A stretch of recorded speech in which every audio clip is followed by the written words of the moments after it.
Hey, what's going on? It's your boy Dalton from the Petrolist, and I know I already released a Monday video, but I didn't really talk that much about the race, and I definitely want to make sure I do that because that's what I do on the channel. I review every race. I try to give my insights. So you know what? Let's just get into it.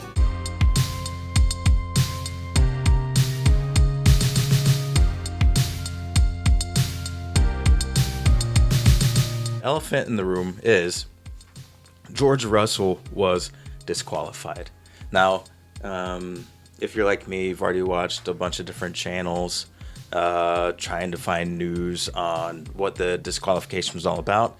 There are some people that have put in writing, especially on Twitter and other accounts like that.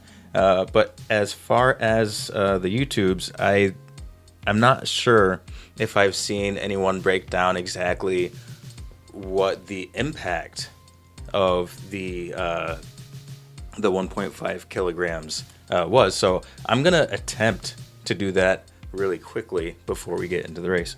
So George Russell's car was supposed to weigh no less than 798 kilograms. It weighed in at 796.5 kilograms. Now that is a 1.5 kilogram difference. And I know that in a grocery getter or, a hot hatchback or even, a supercar, 1.5 kilograms is not going to make that much difference in the performance of a car. We don't really worry about that.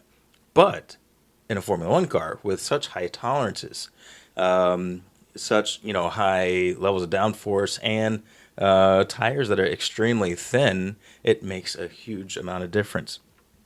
So this 1.5 kilograms really assisted his tire maintenance to an incredible extent. So if you look at his tire degradation was sitting at 0.05. I'm not sure what the measurement is, but 0.05 per lap. I don't know if that's degradation percentage or if that is millimeters of width or whatever. And everyone else's tire degradation was 0.1. So his tire degradation was literally half of the average of the rest of the field. And then the other fact is weight. So 10 kilograms equals 0.3 seconds of difference per lap. 10 kilos of fuel in the car costs 0.3 of a second every circuit per lap. So if I'm a kilo overweight, I can lose up to 2 seconds in the race distance.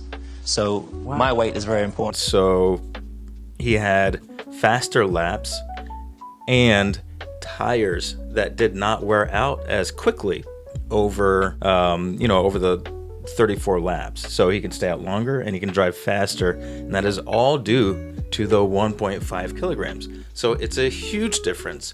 And sometimes I don't really listen to the, kind of the mainstream guys because they'll lead you down the wrong data path because they have to worry about, ratings and sponsors and all that kind of stuff. And it might not be very popular to kick a man while he's down. We're talking about George Russell here, but this is not kicking man while it's down. It's simply delivering the facts. So it makes it all the more impressive that Lewis Hamilton, with his 3 stops, and that's a whole other subject, with his 3 stops, was still able to catch up with and almost pass George Russell, even with the huge tire and speed advantage. And so weight really, really, truly matters in Formula One. Now, I also want to get into the undercut. Lewis Hamilton was the faster car. He had fresher tires, and he was closing in on George Russell at a very, very high rate of speed. Any team who wanted to win, who actually wanted to win points, would instruct the slower driver to move aside. The faster driver would take the lead, and if needed, the slower driver would then DRS off of the faster driver, especially in the exact scenario that they found themselves in, because Oscar Piastri was closing quickly. As a matter of fact, by the end of the race, Oscar Piastri was like 0.682 seconds behind Lewis Hamilton. So the tactics that Mercedes used actually put their race win in jeopardy. That's not something that anybody would do. They were at risk of either finishing 1-3 if Piastri would have been able to pass Lewis Hamilton because George Russell was slowing him down yet again.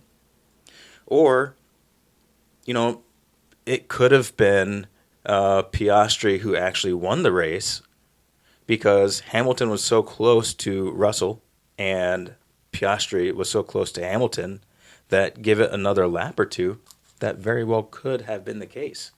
So you can see that that strategy did not even benefit Mercedes, and that is why I think everyone is calling Mercedes super petty right now, because they would rather lose a race than see Hamilton win. Now, because of the disqualification, that did not happen. And so Mercedes still, not only did they look petty, but they look like cheaters. Like, the only difference, the only thing that I can think of that would make Mercedes seem like not cheaters is if the mistake was completely negligent. Like they did something wrong back at the factory on accident to make the car weigh less. Well, if you're that negligent, it makes you seem very unprofessional. So there's no winning for Mercedes coming from this scandal. They either look negligent and unprofessional, or they look like cheaters. Take your pick. Either way, it's a very bad look. And the comments section of every, social media and all that, they're going nuts. They're going absolutely nuts, as they should. And it's a really weird thing that Formula One teams are doing right now, which is it seems like they're doctoring races. Happened with McLaren. It's happening with Mercedes. Luckily, Red Bull doesn't have to worry about that because Checo Perez is nowhere in sight. So, yeah, it's extremely strange. And then also, I think MBS, the president, he was trying to doctor finishes. So it's really making the Formula One results look quite suspect. For once, I'm really glad, actually, that the FIA stepped in and declared the victory kind of strange. Even Toto Wolff, when George Russell won, you could see Toto Wolff did not even stand up. He was still sitting in his chair, and he had kind of this melancholy look on his face. I think even he was like, this is incredibly suspicious. And, if he knew about the cheating, then he knew it was going to get called back. Or it was just his instincts, having been in the game for so long. He was probably like, Lewis Hamilton doesn't close a 7-second gap that quickly, only to be stuck behind George Russell when he only needed 0.5 seconds. Now, some people say that, it's a possibility that Mercedes turned down the power on Hamilton's car. Maybe. I don't know. We're never going to be able to prove that. I know that Lewis Hamilton came over the radio one time and asked, guys, did you turn my power down? I can't remember what race that was, but it is possible. The garage does have that kind of power over the cars, which in this era of teams manipulating finishes to favor one driver over the other and all that kind of stuff, it really makes one wonder if they're really watching a race or if they're watching, some sort of weird political campaign set to motorsport. I think that's all I want to say on that scandal. I'm sure more stuff is going to come out over time. Helmut Marko says that Sergio Perez completely, what did he say? Completely crumbled, fell apart. In my notes, I have the word completely, and then I didn't write anything after that. So completely sucked, basically, is what Helmut Marko is saying. And people are speculating that Perez could be leaving Red Bull by the end of the week. Who would that put in his place? I don't know, the grid for 2025 still isn't completely clear. We do know that Carlos Sainz is 100% confirmed going to Williams. Is that the best decision? I'm not sure. It's kind of the V carb to Mercedes, so I'm not sure why he would take that instead of Audi. I think that that is perhaps a short-sighted decision. Maybe he's like, oh, it's the sister team or the little sister team to Mercedes, and maybe he thinks that that's going to yield him a faster car because Sauber has been doing quite poorly, but I think that Sauber Audi has a lot more potential for notoriety and all that kind of stuff. So it just makes you wonder, why he did that. Who is going to end up going to Sauber Audi? Is going to be one of the younger drivers. Is Liam Lawson? Is it Liam Lawson? Yeah, is it Liam Lawson? Is he gonna get out of his contract and go over to Audi? Who knows? Is K-Mag gonna join Hulkenberg over at Audi? I don't know. That sounds a bit crazy. And who's gonna replace Perez if he leaves Red Bull? Is it going to be Daniel Ricciardo? I'm not sure if Ricciardo is ever going to be able to get his mojo back. All right, that was long. Formula One is getting so good, so interesting, so weird that my videos are taking forever. My apologies if I don't have a lot of graphics. I have a lot to cover. And okay, so let's talk about the race. Spa. Perez was, in my opinion, incredibly dangerous on lap 1. You can see right out of the gate, Perez lunged over at Lewis Hamilton, trying to unnerve Hamilton, trying to make him make a mistake. And then throughout the lap until Hamilton was able to gain a little bit of distance from Perez, Perez kept lunging at Lewis Hamilton, looking like he was going to actually ram him off the road. Now, I don't know if that is necessarily illegal. I guess as long as you don't touch the other car, I guess that's fine. I don't think it's good sportsmanship. I don't think it's a good look. If you're faster, be faster. If you're faster, pass the guy. But he kept looking like he was trying to ram him out of the race. But Hamilton did a great job. I said in my other video, it was nerves of steel. I can't believe that he even survived that lap. I mean, it was crazy. I'll probably put a little clip of it. I'm not going to do a whole lot of graphics, like I said, but that was worth a little bit of a watch. So, Piastri, let's see. Oh, Piastri on lap 1 gained a place, and Norris lost 3. I put in my notes, maybe that's why McLaren seems to be prioritizing Piastri over Norris. Maybe in the long run they see Piastri as the actual lead driver and not Norris. Let's not forget that I think it's been 6 years for Norris. He's not had a win. Piastri is a lot newer, and he has had a win. I know that there's a little bit of an asterisk on that, but I have said before, and I'll say again, I do kind of actually think Piastri is the better driver. Inherently, he might not have as much experience as Norris, but I think in due time he will be the main driver or the lead driver, and I think McLaren will maybe kind of take a step back. Maybe they won't declare him the lead driver, but they're going to let them fight. And I think once Piastri gains a little bit more experience, he is going to start winning those fights. Lap 3, Lewis Hamilton passes Leclerc for first place. And for quite a while, we actually kind of saw a preview of what we might see over at Ferrari. Maybe not in 2025 because Hamilton will still have to get used to the car, but maybe in 2026 because, let's face it, Hamilton is a more competent driver than Leclerc. Leclerc is incredibly fast, but the competence goes across strategy, and it goes across being able to suppress your emotions and just get the job done. Pit stops, I noted, will be everything. The cars were so close. As a matter of fact, I saw a stat that this was one of the closest races in the last 12 years in terms of the gap between the front runners. So yeah, every second is going to count for these pit stops coming up.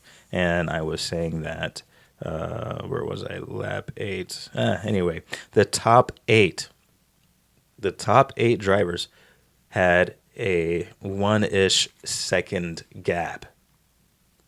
Less than 2 seconds, definitely. So that was pretty incredible. Lap 8, 1.2 lead from first place. Lap 11, George Russell and Verstappen are the first ones to pit. George Russell goes on to his famous hard tires. And I said in my notes that this would be a great chance for Russell to test out the tires for Lewis Hamilton, who was driving faster. Piastri passed George Russell in lap 14.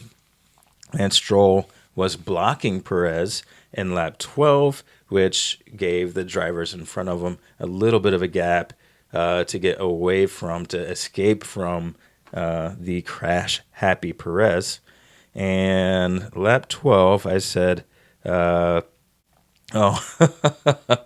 Perez got a little dose of his own Abu Dhabi 2021 medicine from Lance Stroll because he was blocking so harshly. Lap 13, it is a 3-car battle, and Piastri passes Perez. So Mercedes' strategic mistake, I already covered that. I said that in my first video of this week that Mercedes could have, at the beginning of this year, really supported Lewis Hamilton and just been like, you go for it. And who knows, they could be in a championship, a driver's championship lead fight right now. But they kept tying Hamilton's, hands behind his back, trying to promote George Russell, who I've always thought would be a better second driver to anyone. Apparently, with Verstappen rumors, rumored to be going to Mercedes and also Kimi Antonelli, I don't think that Mercedes is really that into George Russell. But I think the one thing that they're not into, I think the one person that they're less into than George Russell is Lewis Hamilton. And it really, really shows. Norris was getting on Verstappen by the end of lap 21. The Red Bull cars really seem to be suffering lately. Lap 23, Norris is in DRS. And I said, if Norris passes Red Bull absolutely will not win. I can't quite remember if he did end up passing them, but we do know that Red Bull did not win. The cars were suffering basically the whole race. Ferrari was 2.3 seconds behind P1 at the end of lap 25. That is a great look for Lewis Hamilton. I think that Lewis Hamilton has all of his mojo back, and I'm incredibly happy that he actually did get the win going into the summer break, because I've said it before in many videos, it's all about confidence. It's all about believing that you can drive and understanding that he didn't pass George Russell essentially because his car was cheating. Who knows who knew what when. That is going to increase Hamilton's confidence, or at least maintain the confidence so that he can maintain his mojo over the break. Now, is he going to trust driving for Mercedes for the rest of the year? I don't know, but at least he knows that, yeah, he's still got gas left in the tank. No, actually, Russell had gas left in the tank. Sorry, that was kind of funny. All right, Leclerc pit stop at lap 26. 3.4 seconds, not too great for him. Lap 26, George Russell started to ask for the one-stop race, or one-stop strategy for the race. In my notes, I said George Russell delusionally asking for one-stop race, desperately trying to podium, and he did podium. He won until he didn't win. And, one thing that really kind of I felt gross about was at the end of the race, George Russell declaring himself the tire whisperer. That statement, even when it was first said, was very lame. But also, it turns out it didn't age well, because you're not the tire whisperer. Your car was cheating, or you were cheating, or Mercedes was cheating.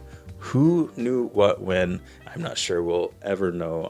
I'm absolutely sure that Mercedes can't wait to just sweep that under the rug, and hey, nothing to see here, right? Lap 31, terrible pit for Piastri. Piastri passes Leclerc at lap 36. And I said at this point, George Russell would do well to have Hamilton pass and assist Hamilton by being a foil for Piastri, who was closing quickly. At lap 39, there was a 2.1 second gap from George Russell to Lewis Hamilton, and the pace was dropping for George Russell. Like I said, Lewis Hamilton closed about 7 seconds in a matter of laps, and he was closing fast.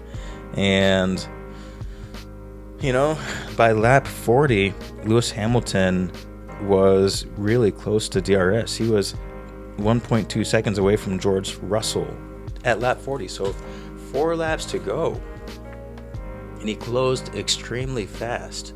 Now, I don't know if it was tire degradation from being stuck behind George Russell, and George Russell had the equivalent of, fresher tires because of the non-degradation that they suffered because of the cheating. Or, did Mercedes turn down his power? I have no idea. Like I said, we'll never know. But it was a completely unnatural thing to watch Lewis Hamilton unable to pass George Russell for 4 entire laps when he had so much pace. And from what I understand, George Russell, I think, slowed Lewis Hamilton by about 5 seconds during the race. So again, George Russell would rather see his team lose points than to see Lewis Hamilton in a faster car pass him. And I don't think that's a good look for George Russell. I don't think it's a good look for Mercedes for letting George Russell do that. George Russell is a glory seeker. There's a difference between a race winner and a glory seeker. Sebastian Vettel, Multi-21 race winner. This is just glory seeking. I took a note at the end. I said it was an impressive win for George Russell, but it didn't feel right. I felt honestly kind of, disgusted by the end of it. And I was like, there's just something wrong. And I think Toto Wolff felt that too. And as we found out, there was, in fact, something wrong. Man, I really hate that this disqualification, underweight thing came into the race, and it's now overshadowing what was just an excellent drive by Oscar Piastri. Sincerely amazing drive by him. And Leclerc was in great form in his Ferrari, and Hamilton was looking like the Hamilton of old. We had a great 1-2-3. The final podium, absolutely beautiful driving by those drivers who actually deserve to stand on the podium, and that's overshadowed. So it's it's very unfortunate, and I think it's again, it's a bad look for George Russell. It's a bad look for Mercedes. And it's another kind of weird, bad ending for Formula One. But hats off to the FIA. They actually used their powers for good. And, with them, it's a mixed bag. And I'm not just saying that because it's Lewis Hamilton. I'm saying it because it's actually definitive. 1.5 kilos lighter is an absolutely enormous advantage, and don't let anybody else tell you otherwise. People are trying to downplay the advantage, but it's a huge advantage. All right. That is another Monday video. Thanks for watching. This is a long one. Like I said, Formula One is getting so interesting and robust. There's still much more I could probably talk about, but I'm gonna, sift through stuff and hopefully have some new stuff to talk to you about over the break. I'm gonna try and think about some car stuff to talk about as well. And this has been the Petrolist. I have been Dalton, and you have been great. Yeah, with that, I'm out. Great talking.